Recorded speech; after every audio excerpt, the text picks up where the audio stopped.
So yung HIV component, mataas talaga yung ating increase of new cases, and it's really the young people. The ones that are being diagnosed are 15 years old.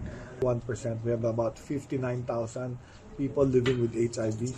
That's something like, I think 130,000 ang estimate na existing. That's still low for a country with 110 million. Pero ang ating mataas ay yung new cases.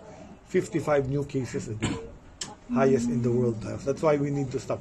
And I think it's because of the education. Kasi mga bata sila. So I actually had a meeting with Sarah, Secretary Sarah, because we need to educate our youth. They're more, experiment and curious. So, what condom use? May PrEP ngayon.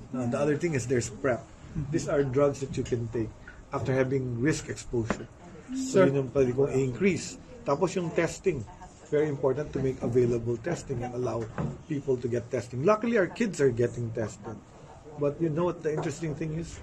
They need parental consent to get ARV if they're below 18. Yung pinaka-scary part is really the increase with the very young.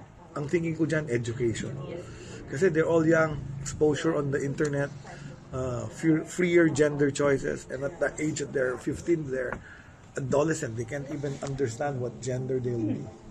It's called gender dysphoria.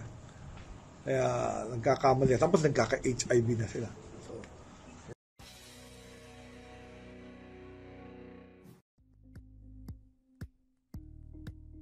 thank you for watching Politico TV. Please like and subscribe to our channel for more videos.